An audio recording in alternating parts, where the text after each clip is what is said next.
Welcome, everyone. Sorry for just a little bit of a hiccup there. I had to basically shift the whole setup this morning because yesterday, has anyone been into a live class yet? Did you have a look at the recording at all in Canvas? They were just terrible, not even usable. So I'm recording from my laptop, this microphone. Hopefully I'll be able to share, and I'm sharing from Teams over here so we can actually see the whiteboard at some point. All right, so let's go ahead and get started.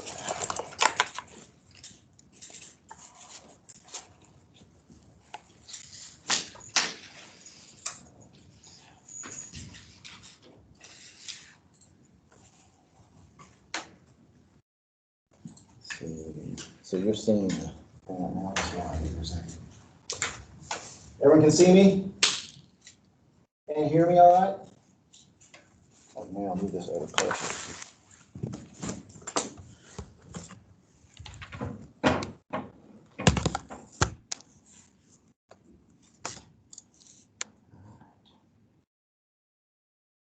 So Professor Jenson, what did you want me to do exactly? Patrick? Yeah. Introduce yourself real quick.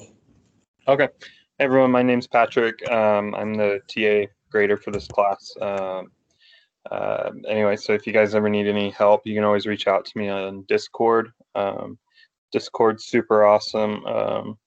Professor Jenson, he's usually always on there. There's one point, I think you were on there at 1 in the morning and you were helping me, so he's super dedicated. But anyway, yeah, if you need help from me or him, you can get there, or you can reach out to us on Canvas messaging. Right. Or the team. I'd say feel free to come into the team at any point in time, make any comments, and hit us up. How many of you use Discord? Okay. All right, good. I recommend that you kind of go in Syllabus, go into the on-study, download Discord, go into the on-study forum, and you go into the course list and you select CS2550, and then you've got Teams, you've got Discord. We're always on Discord. I'm happy to have screen share with you. Like, during office hours, you want to ping me. We can just screen share on Discord or on Teams. Either one works fine. I posted office hours. Those are going to be incorrect. I'm going to repost those today. I'll probably set up some time slots that you guys can just click into and sign up on Canvas. How many of you use the calendar feature in Canvas? You can see all the assignments for all your classes. Probably if you haven't done it, go to the calendar. But I can also post office hours. You can click on it and you get a time slot. So I'm going to experiment with that. In the meantime, just hit me up, Discord, Teams. Today's class ends at 11:15. I'll be in my office usually after class for an hour, a couple hours. That's kind of when I plan to have my office hours. I just didn't post them correctly earlier. Let's see. With this class right now, Arkaive.com, you guys sign up on there, okay? Anywhere from 5 minutes to the hour to quarter after the hour, just check in. And so I get an idea of the attendance. And if you're online, also check in. Patrick, just when I was trying to manage people online and people in class yesterday, I thought it would be nice just to have someone there, say, hey, so-and-so is raising their hand. Because I don't always necessarily catch when someone wants to say something. Class, okay. If you want to just open your mic and just ask a question, I'm okay with that. Just Professor Jenson, interrupt me, because I'm having a hard time sort of keeping track of sort of both modalities at the moment. What was that website for attendance? Arkaive.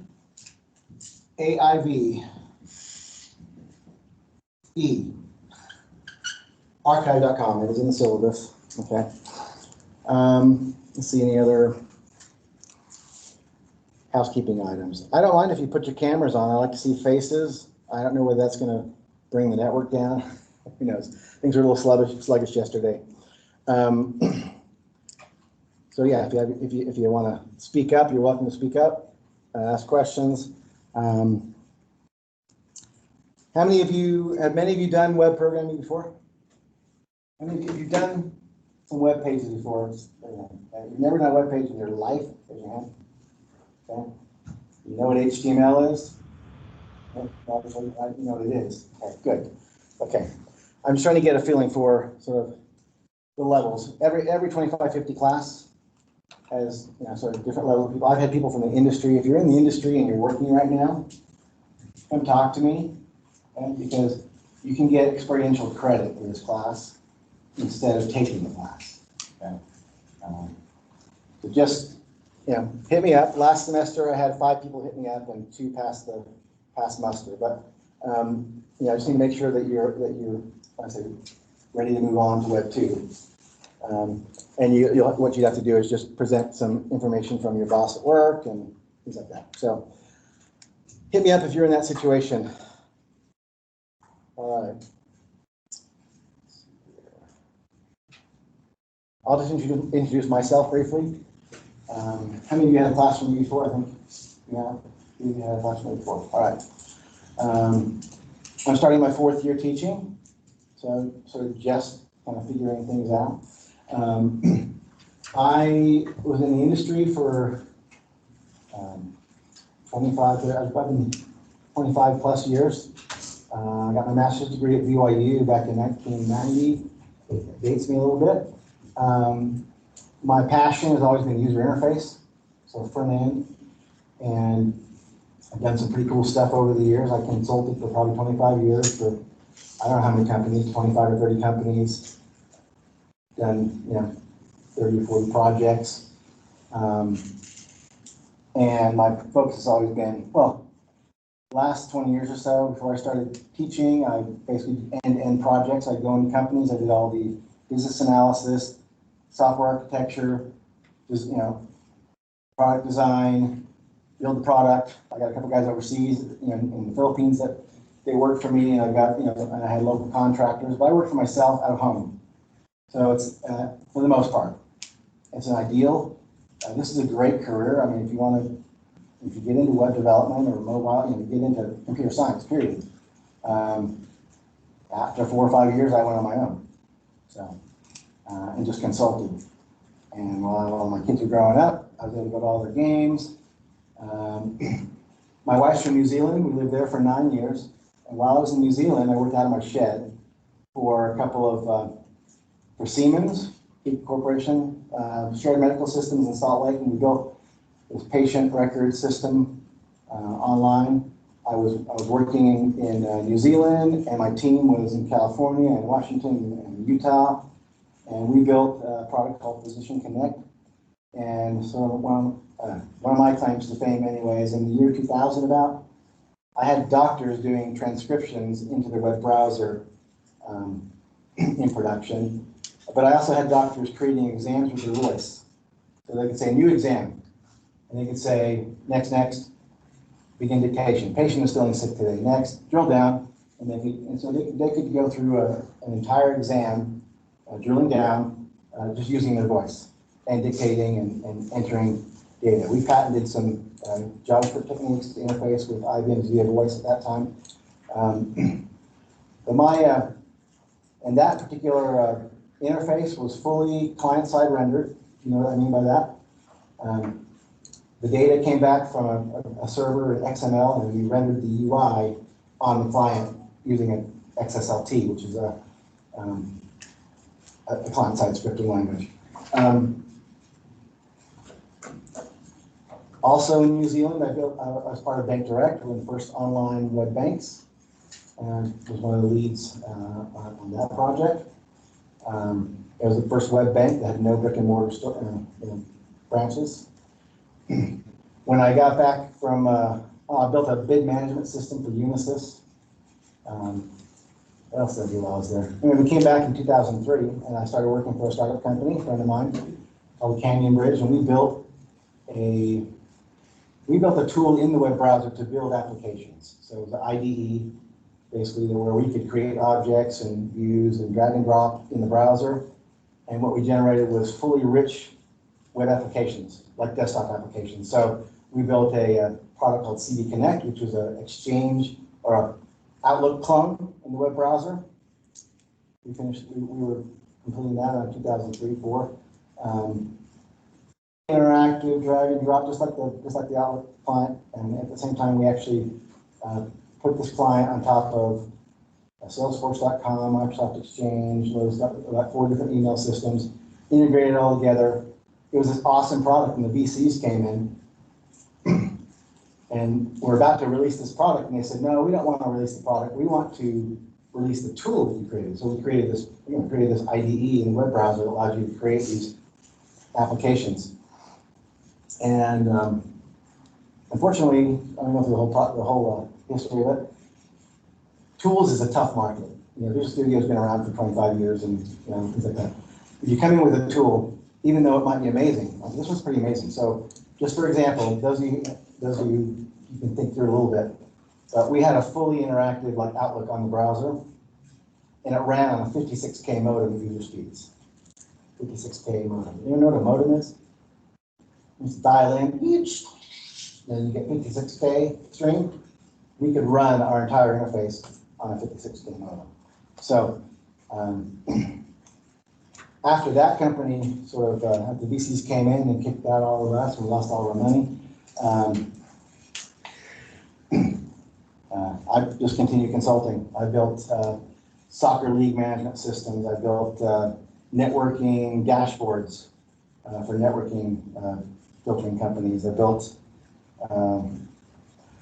online pharmacy. So my last project before I came to UVU, we built a pharmacy, basic pharmacy software for basically distributing drugs, but also this was a compounding pharmacy, so we also took care of the process of creating drugs. So they actually created meds. And so I love my career. I think, after 4 or 5 years, if you want, you can go off on your own. Feel free to, in this industry, to take some risks, I think. I think it's important. My wife was very risk averse, but then I consulted for 25 years. And I had about, maybe once or twice during that time where things got a little tight, or the next contract didn't quite come along as quickly as I would have liked. But, if you do good work, the work just keeps coming. Right? And so I was able to, because of that, what was cool is I was able to choose the technologies that I want to learn. And so that's why I sort of lasted so long. I really think I did this way too long. And my experience level was really just sort of insane to some extent. Some people were, how did you do that so long? I was coding 8, 10, 12 hours a day for years. Again, until I started here. And now I'm working my butt off trying to teach. But since I've been here, me and Dave Wagstaff started the full stack web track. And I encourage you guys to consider that as you go through. Are you all CS majors? Who's not a CS major? Yeah? Anyone online not a CS major? You're all CS? Okay. Yep, all CS. In for the full stack web track. Okay. Go to ksl.com, look at the jobs. All right. And 80% of them will be web and mobile. Okay. One of my students a couple summers ago got an internship at Amazon. And he had 1 year of school left, and he came back with a 100K offer and a 20K signing bonus. Okay. Our graduates are making 70, 80K. Easy, out of the box. Stick with it, work hard, and you're going to do really well. I do encourage you, if you're interested in web and mobile, and I urge you to consider it, and just kind of go have a look and see what. We added 4 new classes. We added a NoSQL database class, an advanced JavaScript class last year. And last spring I taught CS2550, which is the cloud computing course. It's all Amazon, it's AWS. And so you get an AWS certification out of that, a developer certification out of that class, which is worth a lot. But also you learn the AWS and cloud infrastructure. So that's my pitch for full stack. Think about it, talk to your advisors. So, as you see, I'm probably qualified to teach Web 1. To convince you of that. Now, whether I'm a good teacher or not, I try to be a better teacher every semester. My ratings get better every year. But the highest rating I've ever had from the very beginning is that I'm available. And as Patrick said, I've been up at 1 in the morning helping students work on projects or whatever. I mean, I don't just have my office hours and you can't talk to me outside of my office hours, okay? Try to talk to me during my office hours, but you know, you ping me in Discord or if you're struggling. If you ever get, you know, if you run into a brick wall, right? What are your options here? What do you do if you run into a brick wall?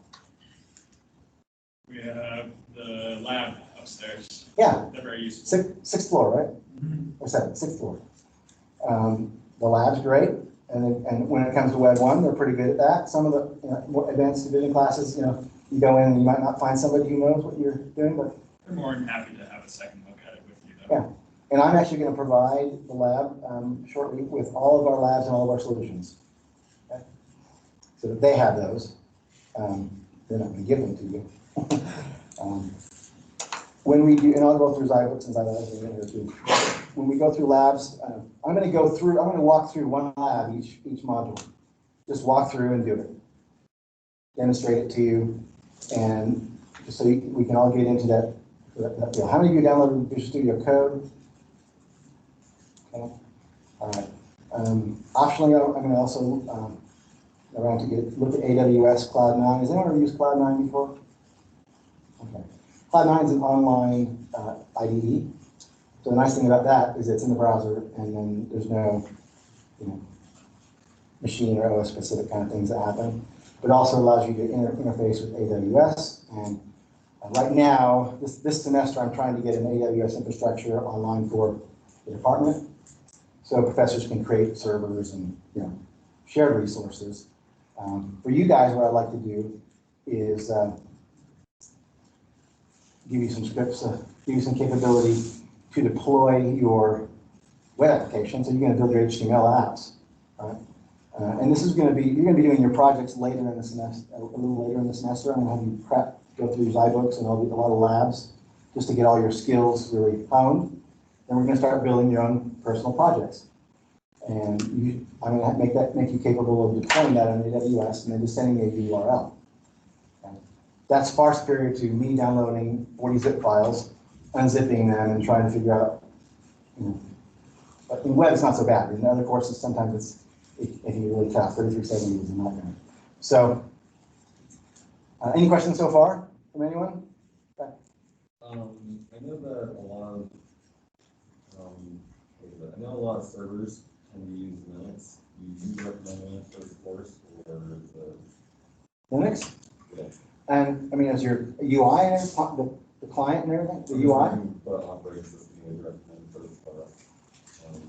You can use whatever operating system you want, as long as it runs Visual Studio Code, as long as it runs a web browser. Okay?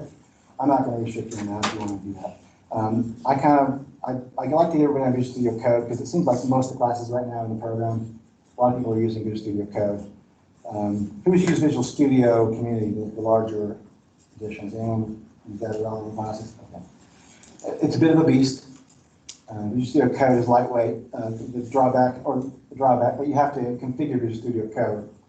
And we'll go through how to install live server and run your web page from your IDE. And why do we need a live server? Let me talk more detail about that. But when you run a web page, we really want you to run it in a web server context. Okay? You can just as easily go into your file system and double click on your HTML, and it will open in the browser, right, and display that HTML page. Okay. But it's not running in a web context, meaning there's no cookies, when you hit a server and you load a web page, there's a session that comes back, there's cookies, okay, there's interaction going on, and there's certain security things also that only work when you're hitting a web server as opposed to just trying to double click on my files, you know, and open it up in my browser. We don't want you doing that. So in Visual Studio Code, we're going to install an extension called Live Server. You're going to say Go Live, and it will load your application in the web browser. I'll demonstrate that today. Any other questions? Online? Any questions, folks? With Arkaive, Well, there's a couple issues with it. If, for example, for this one, are we still doing the check-in, or can we also have an excusal? Right, so maybe I should demonstrate Arkaive as well. There's an excusal request in Arkaive. If you're not going to come to class, or for some reason, just make sure you ping me. You can do an excusal request, or you can just ping me on Discord and say, I'm not going to. I'm not really that worried about how you do it, but just I need to know who's coming, who's not. Being online and you know, it's hard for me. We need to keep the classes in sync as possible. That's why with my assignments, for example, I sort of changed my policy. But what I'm doing is I kind of like it for Web 1 because you got a bunch of labs you're going to turn in. You got a bunch of chapters you're going to turn in. I'm just going to drop the scores for 2 chapters. And I'm going to drop the scores for 3 labs. So that's going to be, you know, that's sort of my grace days. I used to give grace days and try to count them. And I used to do 15% a day until we reached 50%. Problem with that is, if you finish your lab on a Tuesday night, or class on Tuesday, on a Monday night or whatever, and I want to go through it on Tuesday, I can't because half the class hasn't finished it yet. Right? And I would like to do a lot more of walking through the labs, because you might have solved it, but how would I solve it is also another thing, right? And you might want to see my process.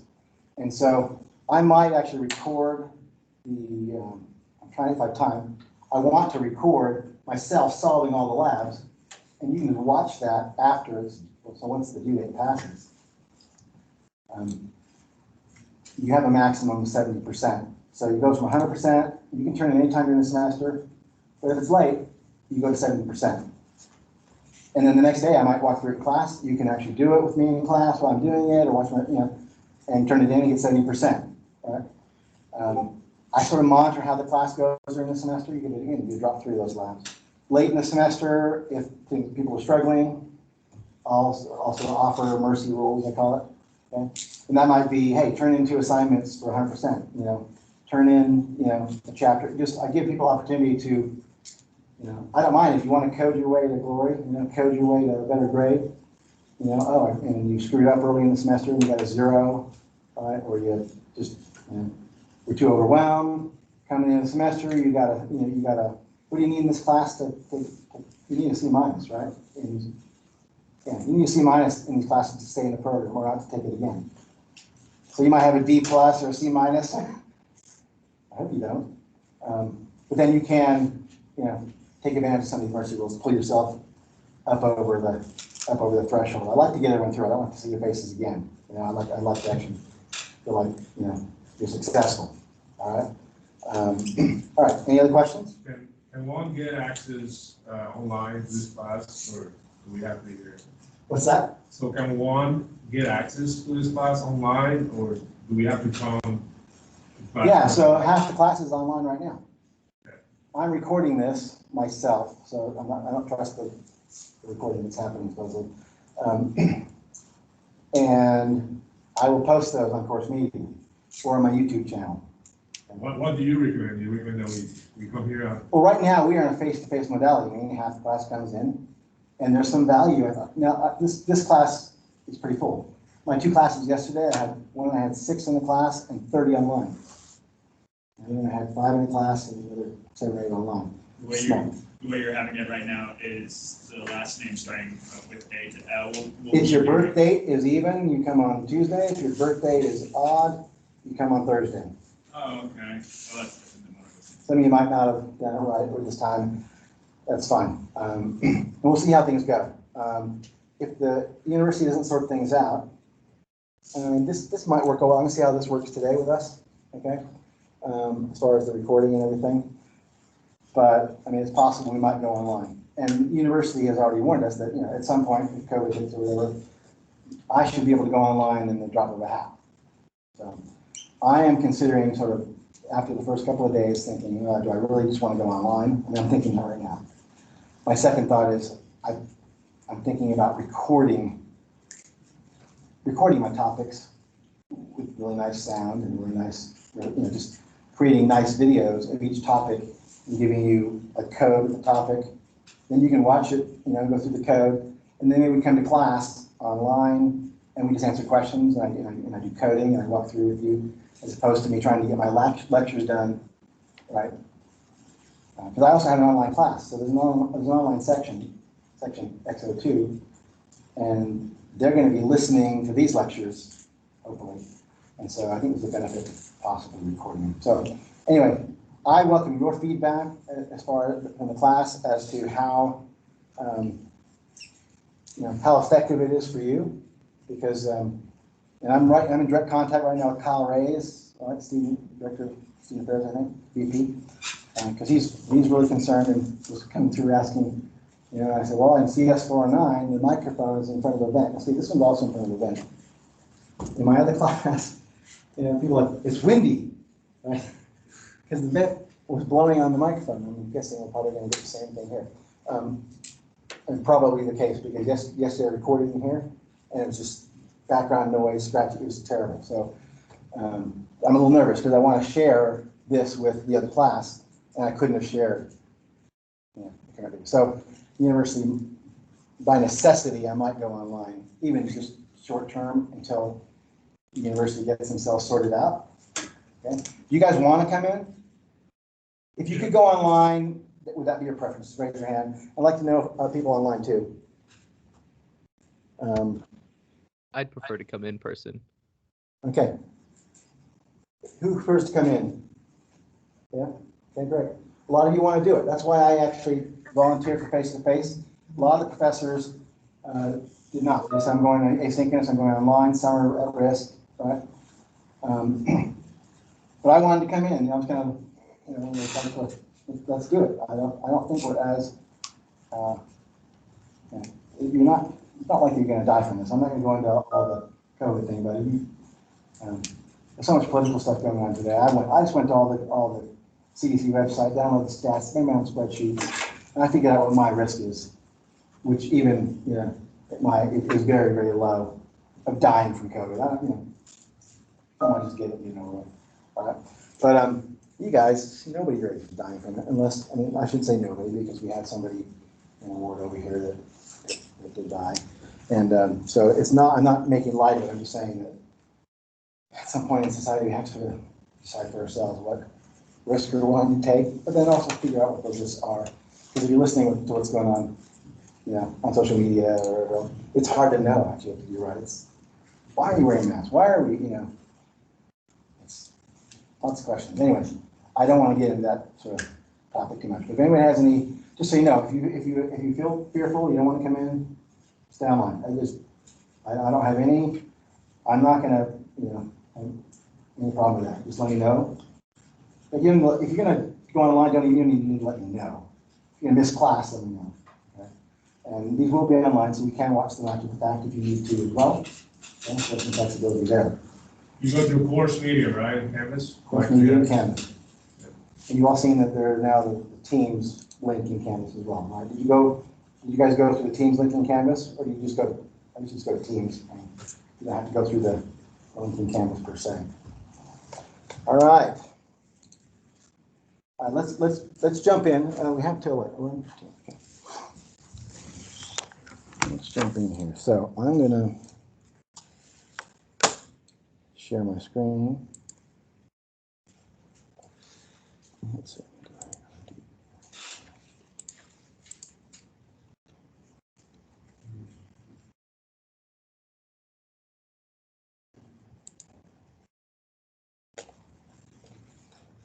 All right. We're going to get that.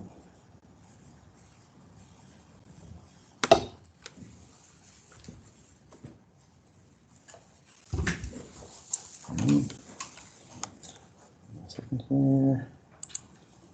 Let's go. Isaac, do you have a question? What's that? I was just wondering if Isaac has a question. He has his hand raised. Isaac. No, I don't. I do not. Okay. I just forgot to put it down. Raised it from before. Okay.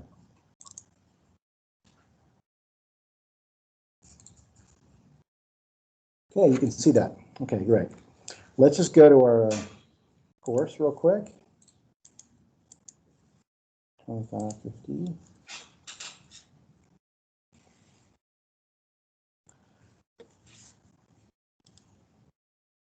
I've kind of gone over the syllabus stuff. I don't know how much we need to go over. If anybody has any questions on the syllabus, let me know. Let's see. Textbook, we'll go over that. Attendance, archive.com. Well, we can't use archive.com, we have to use the app. You can use the app. These are set up for online, so it's not like doing your GPS thing. 'Cause like normally, it knows whether you're in class or not.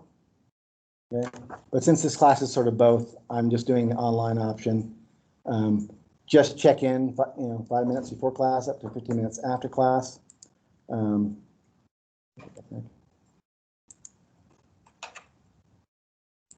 on. You can tell that the internet is a little bit stressed at UVU.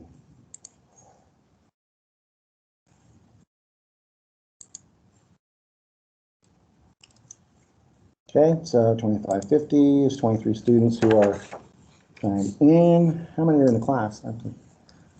Patrick, you know how many are in the class? I don't. I can look real quick. You check. Okay. All right. So what I'll do, and the nice thing about Archive is that I can view attendance. And I'll show you. All right. Today I've got 18 check-ins out of 23, 78% checked in. Okay. Did anyone fail to check in who is here? Just yell out your name. Hi, so my name is Morgan Martin. When I went to sign in, it created an account under a professor, not as a student. And so when I tried to log in through the app, it says that the account is already logged in as a professor.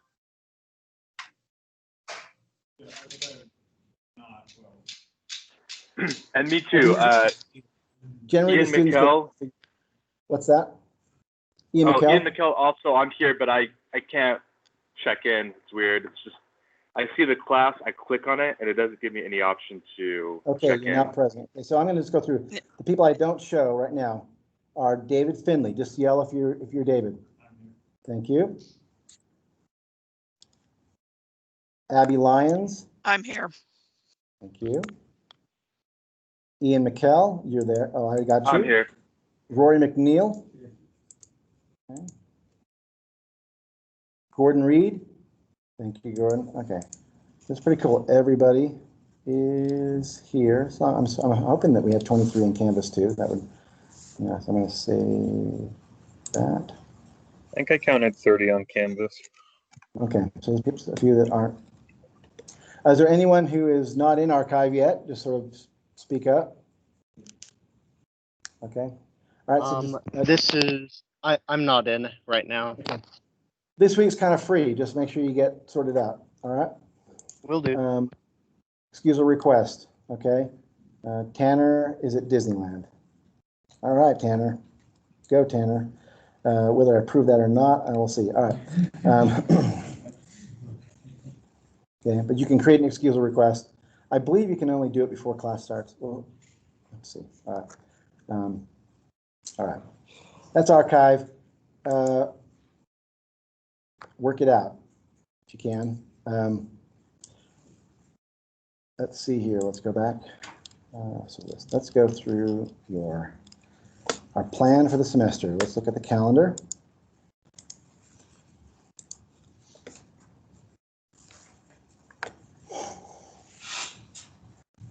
Okay, let's get, there you are. I want you to do the student skills survey. Okay, hopefully you did that. Did you guys do that? Did that come up as an assignment? Okay. Just to kind of get an idea of what you guys know, what you've done before. Okay. So, chapter 1, Zybook. Super easy chapter. Has anyone completed it? Okay. All right. Let's just look at these real quick. A few of you were a little confused about Zybooks, and went to Zybooks.com. And we don't generally want to go directly to Zybooks.com. Okay, you're just going to go into you're going to say load chapter 1. Now for me, so we have single sign-on. So you sign into Canvas, and you go straight through to Zybooks. When you submit your chapter or your lab, the score goes straight back into Canvas. It's auto-graded, which is brilliant. What that does is allows me and Patrick to spend more time with you guys as opposed to grading. So there's this What is a Zybook? You can watch it if you want to understand a little bit more about Zybooks. I recommend you do that. Okay?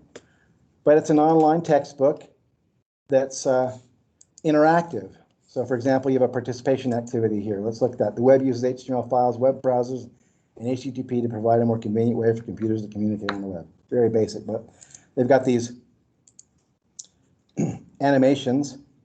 Okay. Saying login, get file, and I'll use that as well. That's FTP. Has anyone used FTP before? File transfer protocol to grab? Probably not. Okay. HTTP, this is a web page, right? My little travel blog. Okay.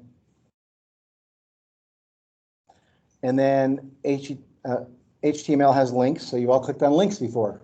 Okay. So that's why they call it hypertext. Okay. Markup language. HTML was built, right, for hypertext, for displaying text, for making it look pretty. Okay. It wasn't really built for building GUI applications. Okay.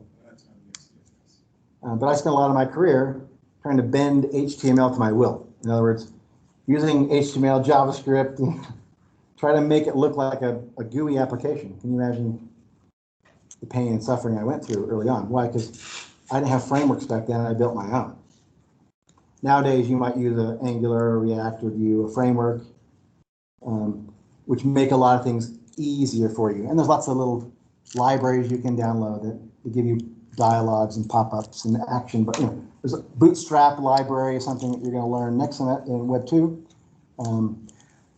It's a CSS framework that, again, allows you to build applications really nice. It has built-in controls and built-in pop-ups and built-in things that help you build applications. In Web 1, we're just going to focus heavily on HTML, CSS, and JavaScript.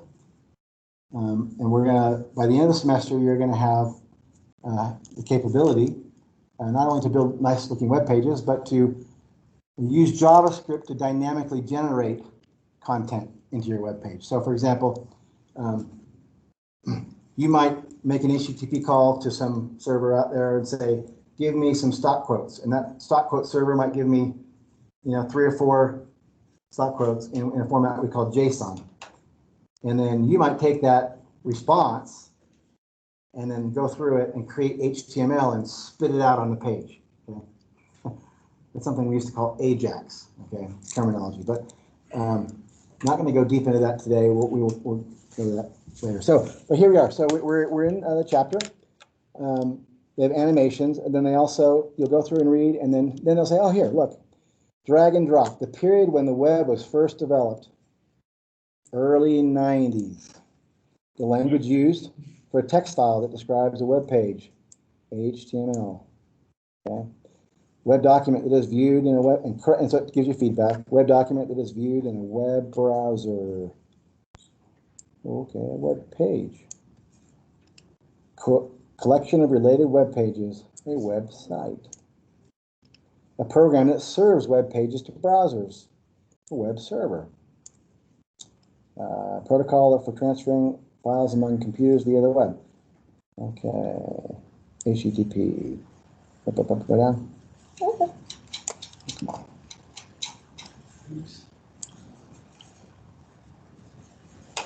Let's get one wrong. Oh, incorrect. Okay. Protocol. Oh, yes, correct. Okay. Usually it gives you, it might even give you some, hopefully it gives you more information. All right. Let's go down. Boom. The nice thing about this is, I mean, if you want to, if you want to be lazy, you can go through these Zybooks chapters, drag and drop till it gives you the right answer and not even think about it. Some of these participation activities, right? But don't do that. Obviously, try to learn. You want to learn the material, all right? And you'll find, I think you'll find this better than reading a paper book, all right? So this is Web 1. All we have is participation activities. When was the first website published? Correct. Right. When was Yahoo created? Correct. Okay. Now note that me and a grad student back in 1989 Dave Mitchell, we were indexing all the Usenet groups on the internet for the professors at BYU. So we could have been Yahoo or Google. And it's fun to look back and think, oh crap, I could have been filthy rich. And I've been rich on paper multiple times. And I probably should have become rich before I became a professor. But, you know, I really love what I'm doing. So anyway, so you can go through this. I'm not going to go through all those, okay? Let's go through. This one we have some participation activities. When you're done, let's see. We'll have a submit button. Let's see when you're done.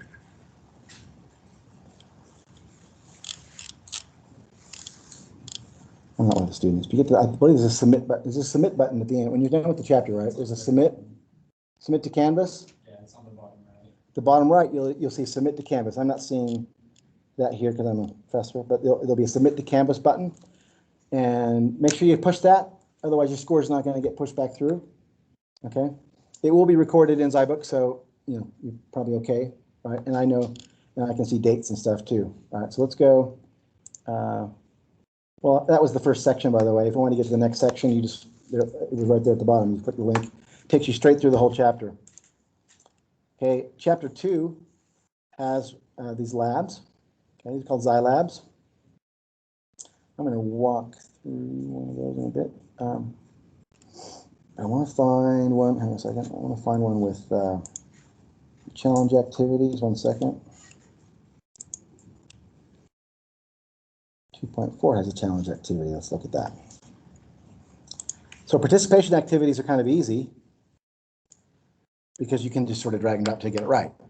Challenge activities, on the other hand, you can get stopped in your tracks. It doesn't give you the answer.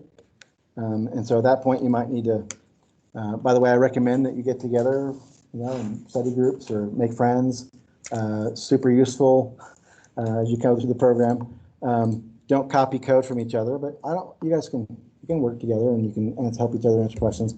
You can also ping the TA. You can also just ping so the nice thing about Discord, the 2550 group there, you got a lot of former students there. You got Taurus, you got others, right, who just love to jump in and help out. And so instead of the TA or me, half the time you'll get your questions answered either from another class member, right, or just anyone who took the class before.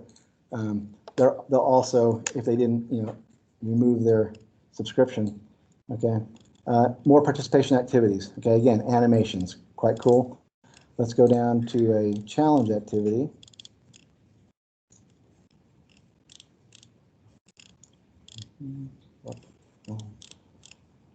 Okay, challenge activity of lists. Okay, so let's give an example here. So I'm going to say start. Modify the grocery list to be an unordered list. Show expected. This is what it's supposed to look like. Okay. Who knows what tag we're going to use here? Unordered list. L. Okay. And then at the very end, we've got /UL. So in HTML, this says unordered list. This is a tag we use for unordered list. Every tag has a beginning tag and an end tag. Okay. Each of these items is going to be what? Speak up, someone. LI. Thank you. Okay. So I'm going to say /LI. I'm going to do that multiple times.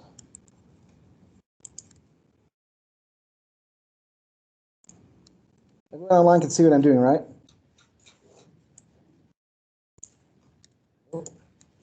Yes. Yeah. All right. Let's check that, see if I'm right. Oh, look. So when I say check, it does some unit tests. Testing number of UL tags. Yours, 1. Good. Testing number of LI tags, 3. Testing contents of the first item, grapes. Okay. So these are the kind of tests that also will run for your labs. And we'll do a lab in a minute. Okay. So if I pass it, I can say next. It takes me to step 2. It says modify the errand route to be an ordered list. Okay? And so, again, you'll go through and you'll do an OL, which is an ordered list, LI, and just like we did just now, okay? And you'll keep kind of flying through. I'm going to grab the, you don't have this, unfortunately. Instructors only get the solution, okay? The nice thing about this is that, let's see. All right, here we go, errand route. Check that, all good, okay? It shows you what your web page looks like. And then I say next, modify the menu to use a nested unordered list for sandwiches and burritos. Okay, so we can nest ordered lists on the web. Let's just look at the solution real quick, and I'll show you what that looks like.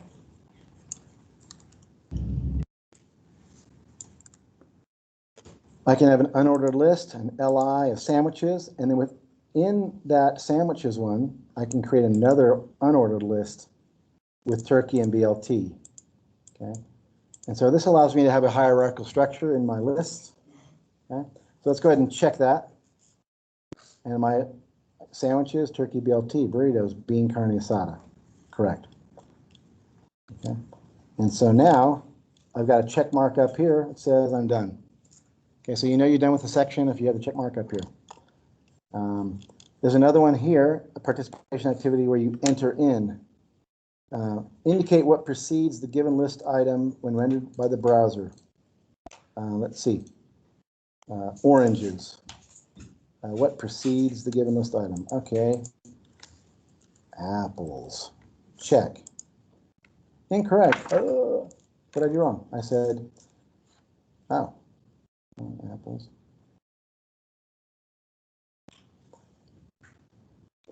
And you go, oh crap, what'd I do? Show the answer.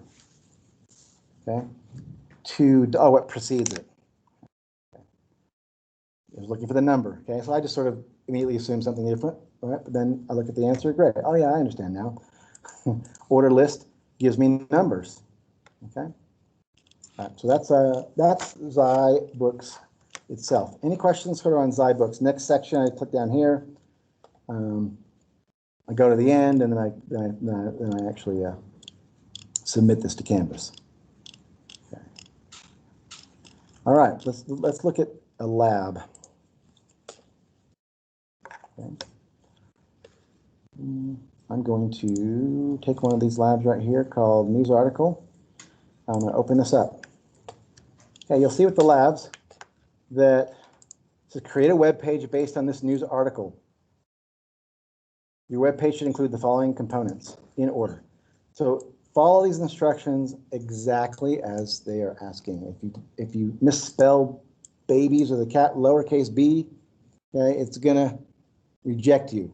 Okay, so and unfortunately it's not as flexible sometimes. All right, but just follow the instructions as you go through. Okay, a p tag with content, arguably snake season. Okay, article, an image. So you're gonna learn about image tags. P paragraph tags. Okay, so write 4 paragraph tags with these contents, and ordered list. Okay, all right. So what you can do is you can say download, and it's going to download a zip file of these 3 files. What I recommend is that for each lab, you do something like this. So I'm going to download it. I'm going to go down to my course here. We got 2550, Zybooks, labs. Okay. Create a folder. Is the screen frozen? Oh, wait, you're not? Okay, because you're not seeing my, I really want to show my window and not just my, okay, fine. Well, I do need to actually do that. So let's go. Well, let me finish in the browser first, then I'll go to code, okay, and we'll go Visual Studio Code. I'll walk through the lab. But what you'll do is download all these files, and what we want back here is index.html. So I would say create a folder for each lab you do, because in Visual Studio Code, when we go through that, when you open that project, you want to right-click on the folder and say Open in Code. Okay? And what that does is, so the code, Visual Studio Code now has a context, a root context, which is your folder for running your application. Okay, just like a website on a web server has a root folder. Okay, we want our root folder, or some folder to put that project in. So recommend you do that. In that folder, you're going to have your index.html. this PNG file and this JPEG file. When you've actually, so you run it in VS Code, and when it looks like you think it's supposed to look, what you're going to do now is you're going to take that index.html and drag it over here. Okay, and I'm going to go ahead and drag a file over. Let's see, this is lab news article HTML. Lab news article HTML. You don't see what I'm doing, but I'm going to take my index.html, I'm going to drag it over onto this window. Okay, now you see it. Okay, file added, submit for grading. Now I didn't put the solution in, so it's going to not like this. Okay. Total score 0. Oh crap. All right. I did not put my modified file in there, but here you got news article title. At least one title tag exists. Your value false. Expected value true. Test aborted. Okay. So that gives you a hint. Oh, I forgot the title tag. Okay. Let's go back, and you can actually, as you're going, you can do 3 instructions up there, and you can submit it and see whether your first 3 unit tests pass. I mean, you can do it. You know, you keep submitting, or you can do the whole thing, submit it. It's going to barf, and then you're going to go back and sort of just try to fix each of the things that it tells you. All right. I'm going to go back. I'm going to drag the solution on here so you see what a happy circumstance looks like. Submit for grading. Make sure I get through the code. Okay, 10 out of 10. Woo! Okay, then you're going to want to submit to Canvas. There's a submit for grading. Okay. Well, there'll be a submit. I think there'll be a submit to Canvas button as well for you guys. It'll pop up. Just make sure you find it, and once you've done this and you got it where you want it to be, then you're going to have one to submit your score. Okay. All right. Any questions on the labs, just in general? So clicking submit to grading will not go into the final grade. That'll just do tests, right? What will? Clicking submit to grading, that won't go into Canvas. That'll just do tests. Yeah. Right now, if I drag it over and I say submit for grading, it'll just test it. Then when you're done, there will be a submit to Canvas, which is my final score. All right. Now I'm pretty sure you get another button on that. No, you can keep submitting. I don't care whether it goes across the Canvas 10 times, as long as you have your grade submitted when it's due. And you can do as many times as you like. I don't restrict that. Any other questions? Okay. If you find unit tests that you don't understand, just post it on the forum. Occasionally, a student will do something that the unit tests don't predict. Okay, especially if you have misclosing tags or your HTML is not well formed, right? Then the unit test can just go crazy. Okay. What I suggest that's why I suggest that you, at least when you start, just do a few things and then submit it. Do a few more and then submit it. If you do the 15 requirements and then you did something wrong on one that broke all the others, we're going to teach you sort of debugging and some skills that you can use. Right. One of my keywords is this: go to gold, meaning go somewhere that works. If that means I'm removing all the code I just wrote, putting it in Notepad or somewhere, and just submitting the blank, HTML page with body, and that's it, and then make sure that passes, then I'm going to go paste the first piece, test it. I'm going to go grab the other piece, test it. Okay, so those are ways that you can. Like I say, can do that. All right, let's go into Visual Studio Code and let's now look at one of these labs. So I'm going to stop sharing this one. I believe we were also going to walk through the live server setup. I'm going to do that too. I'm going to stop sharing that screen, and I'm going to go to open Visual Studio. Let's see. I want to just share my entire window. I thought that's what I was doing here. Window. Oh, well, I'll just go ahead and share that. Okay, we can all see my File Explorer now. Hopefully, if I go into here and I say right click, open with code. Okay. So download and install Visual Studio Code. All right. Hopefully you know how to do that. All right. Yeah, I click on the folder and I say open with code. And hopefully we're going to see Visual Studio Code, or I'll have to share that window specifically. Okay, I will get better at Teams here. Let's see. No, you're not seeing it, so I'm going to stop sharing that window, and I'm going to share this window. Okay. Everyone can see Visual Studio Code, hopefully. Okay. All right, so this is the code that was downloaded. It's the empty code. Your code goes here. Okay. But let's look at Visual Studio Code real quick. Okay. So when I open with a folder, I use my folders kind of right here, and I can navigate. I can add files to the folder. I can add folders, okay, which is nice. I can search in my document, HTML.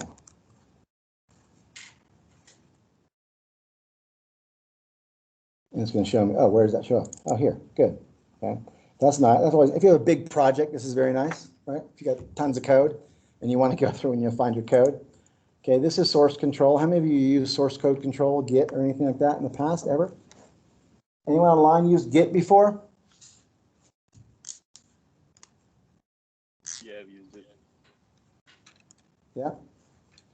Okay, well, we may introduce you to Git this semester. It's not really necessarily part of the plan, but Git is source code control. Do you understand what source code control is? Huh?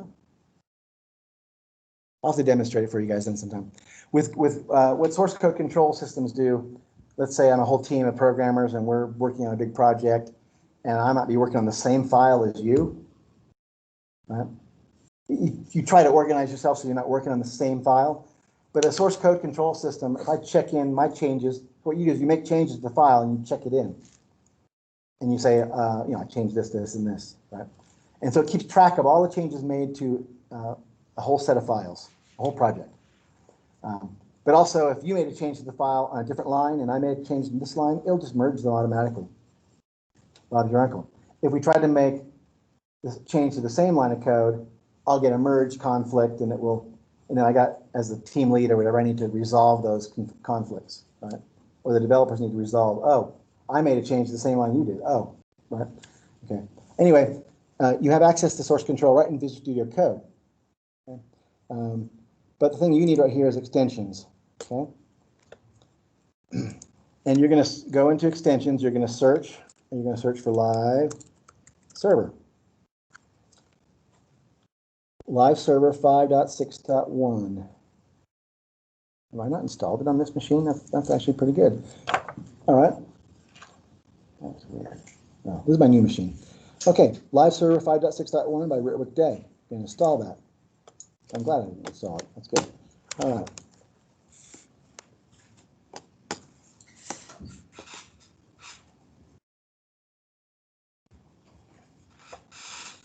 Let's.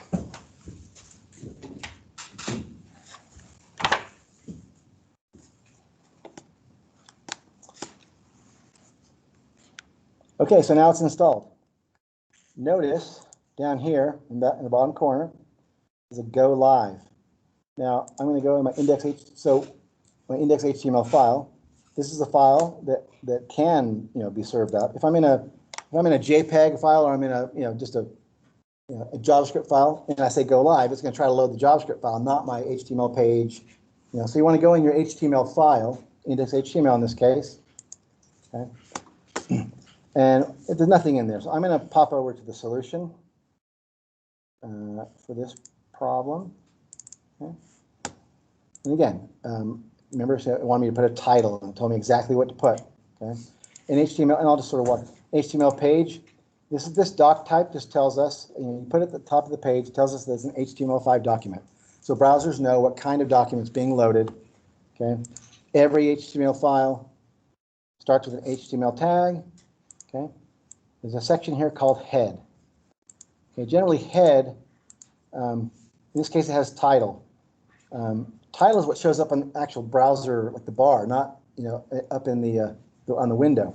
And we'll show you that in a second. The actual content of your page is always within body. Okay, so I got body and slash body, and then here I've got an image tag, img source equal university logo. That's the logo that we downloaded, which is right here.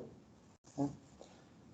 Alt equal logo of University of Arizona. The alt tag is when you mouse over an image and it pops up and says, this image. Because for example, sometimes you load a page and the image doesn't load, or you can still mouse over it and see what the image was supposed to be. Okay. H1, that's a heading. That's a big heading. 5 things to know about rattlesnakes. P tags. These are they're called paragraph tags, and the nice thing about paragraph tags is what they do is they take that text and they display it and they put a new line at the bottom. So they make a space at the bottom. Okay. So anyway, let's run this page. I got an unordered list. So I'm going to say go live. That's going to start Chrome. I got to figure out how to share my stupid window.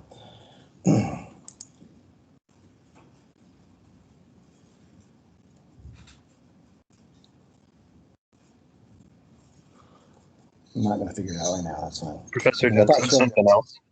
Yeah. So just a heads up, sometimes my live server doesn't show up in the bottom. So if you right click just on, where all his text is, it'll also give you an option to go live with server. So I've just had some issues with some projects where it won't show at the bottom. Right click where? Just so if you just click anywhere on your text editor, just right there. Yeah. Oh, right click. Oh, yeah, and then you can open with live server that way for those who, if it doesn't show at the bottom, to open with live server. So open with live server, very good, or stop live server. Okay. So again, this loads and you can see it's running on port 5500. Okay, and it shows our web page. For now, I'm just going to quickly stop sharing that screen and share the browser.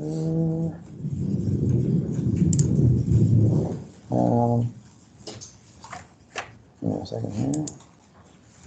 Okay. Oh, it's showing it there. There we go. 5 things to know about rattlesnakes. Okay. So this is what your first project's going to look like. Okay. I'm going to show you real quick. Someone want to make sure. So I showed you live server. Showed you how to load Visual Studio Code. Okay.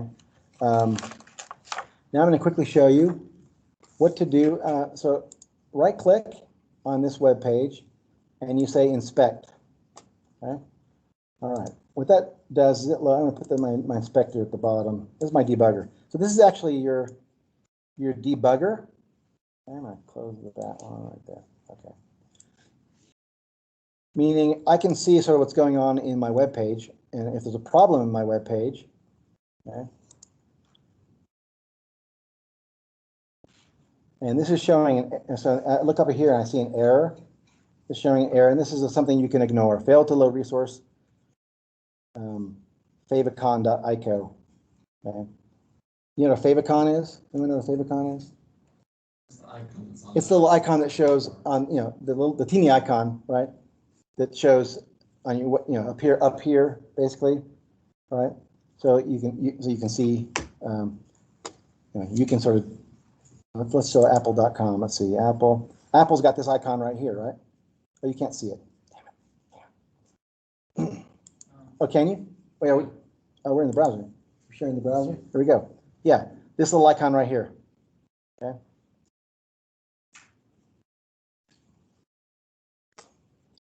And you look here, 5 things to know about rattlesnakes and their babies. Okay, that's the title that shows on the tab. Okay, and it's showing me that's running on 127.0.0.1:5500. Anyone know what that means?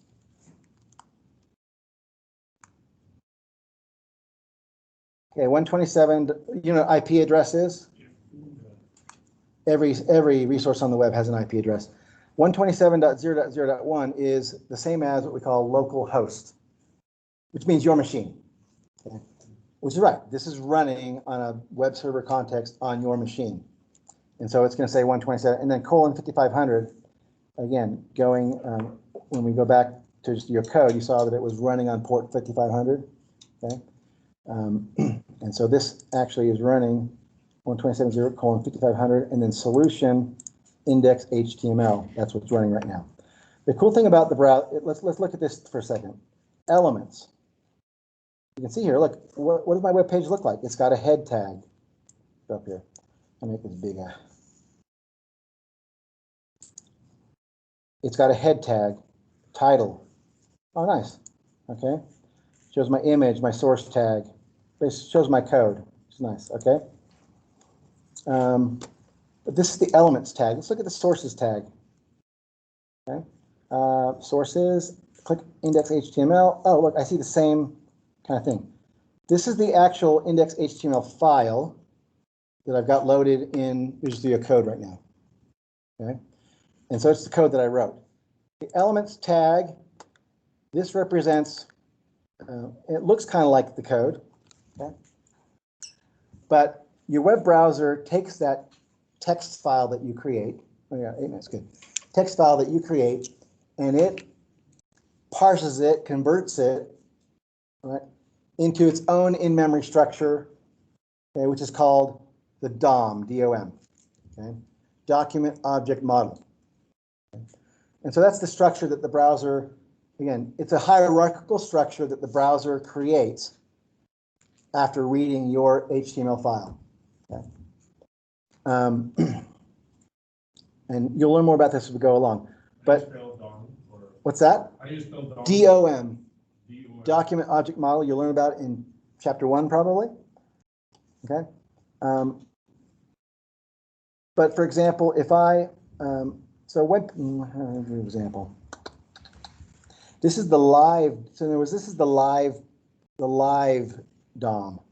Okay. In other words, I can do this. I can double click on this Alt and say hello world. Okay. I'm actually modifying that Alt tag. Okay. Oops. Okay. Which one did I modify? I think university logo. The image is... No, it's not coming up. Okay, let me change something else. Let me just change this. Let me just change this altogether. So the nice thing about this, I can modify the web page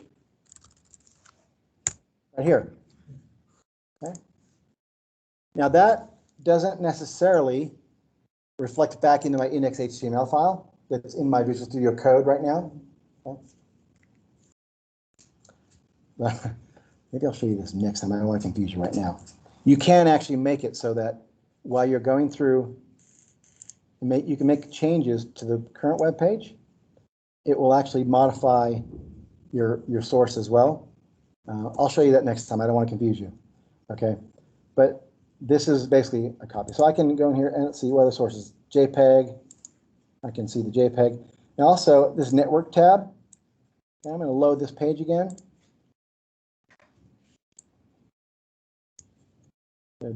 These are awesome little hacker tools right now. These are tools that let you see what's going on. Okay, so what happened here? There was a request made to the server. Let's see here, go back.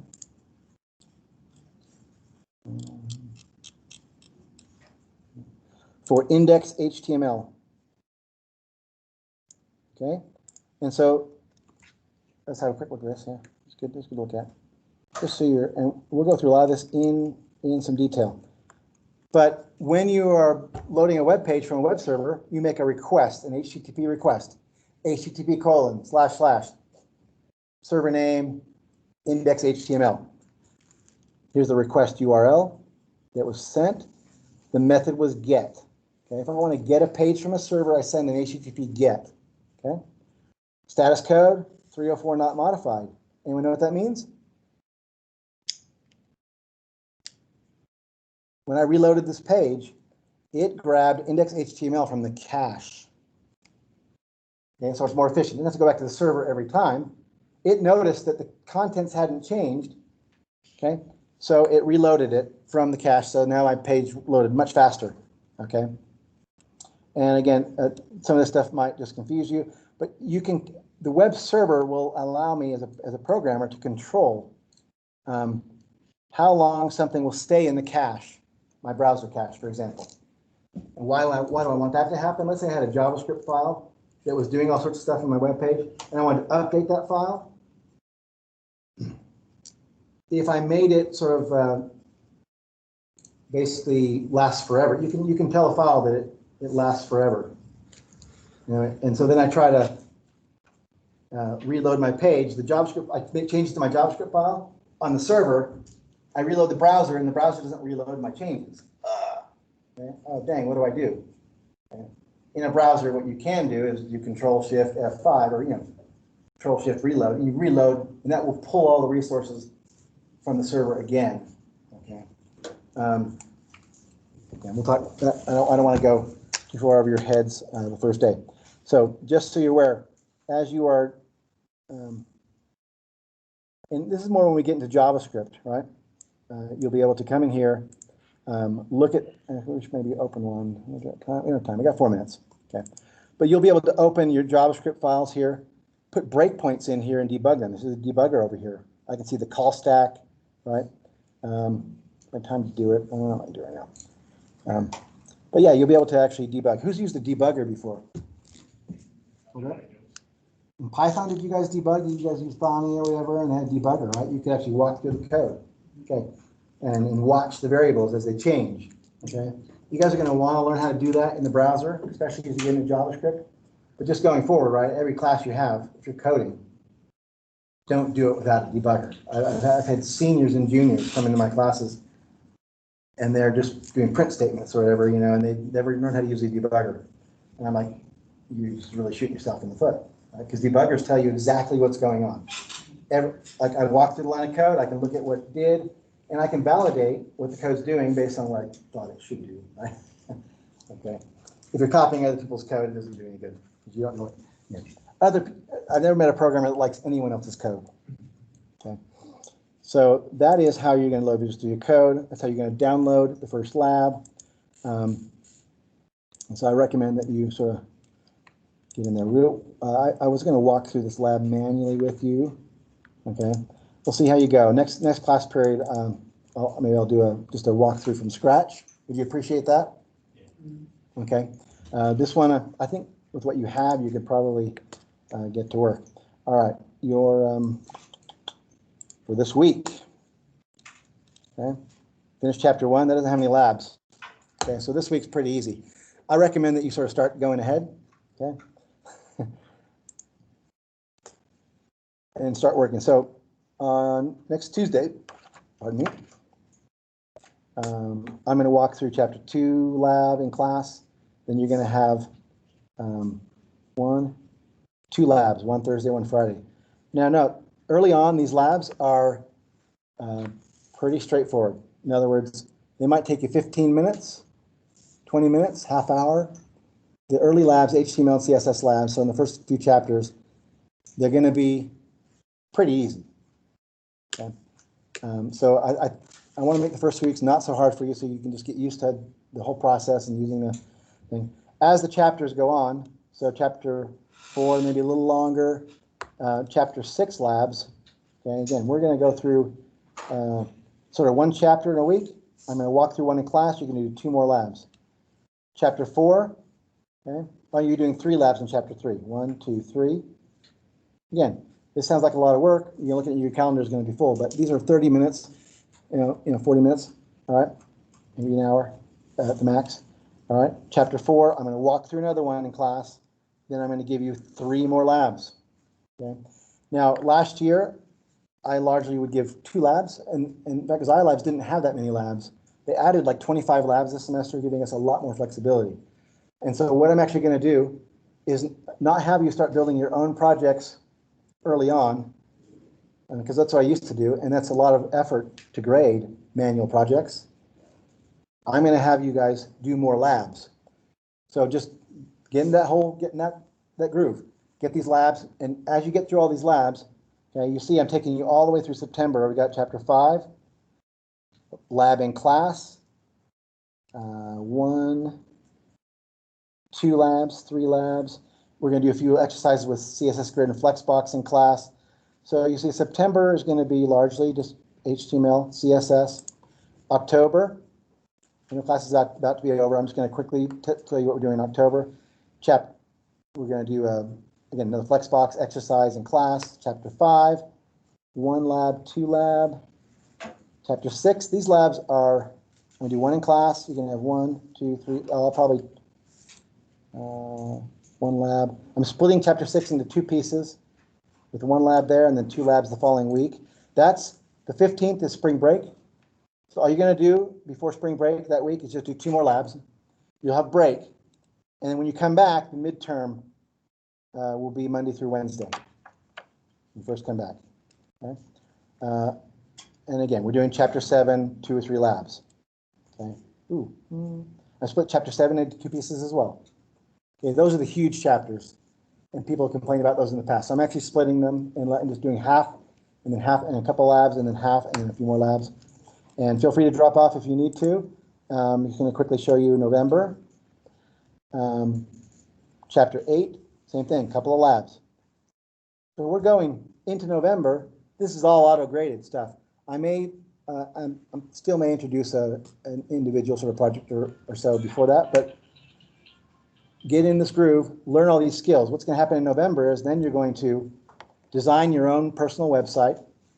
Okay. And then you're going to do about 3 versions of it. You need to do a design. Let's see, I might break it into more. Then you're going to do a first version, and then for the final, let's see, that's the final. I got to work on this a little bit, okay?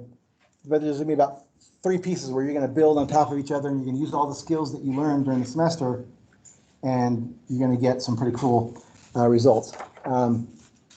That is the semester. Hope you all have a great time. I will post my real office hours. I'll be in for the next couple hours.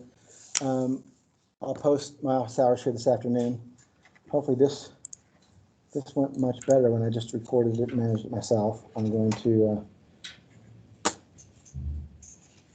let's see, sign off here. Any questions before I close? All right. Yes, sir. It's kind of more of a personal one, the Arkaive one. My phone's kind of done with it. So I was wondering, because when I do, like next Thursday, I'll be at home to do it online. I'll be able to access it there. Yeah. But when I come to class, I walk here. Is it okay if I do it like 30 minutes in advance? If I'm not allowed to do that? I usually make it 5 minutes before till 15 minutes after. So when you get to class, you can then check in. That's fine once you're here. Well, that's what I'm saying is with the Wi-Fi here, my phone is done with it. So it doesn't let me access it. Oh, it doesn't? You don't have a Wi-Fi access? I do. It's just I can't figure out how to. It's not connected, but nothing really works. Well, see if you can, again, work out what's going on there. You should make sure you have Wi-Fi access on your phone. You can access websites. You can access it via the web or the mobile app. Since it's not using GPS anymore, I imagine the web version might work. So just play with it. Don't get too stressed out about it. Yep. I was trying to check in on the web.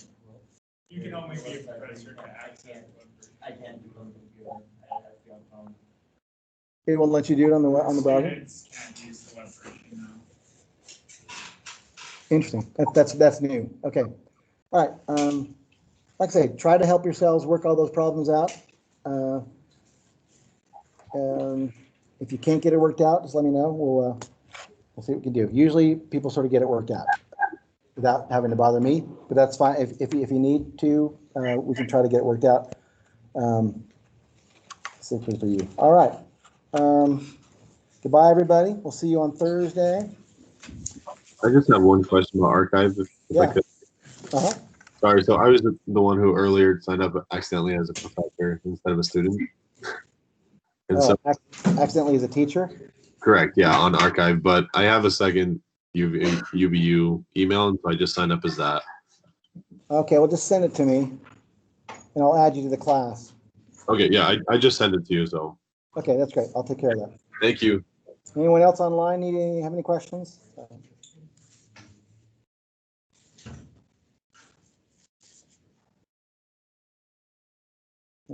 Cool. All right, what's up? So, when you say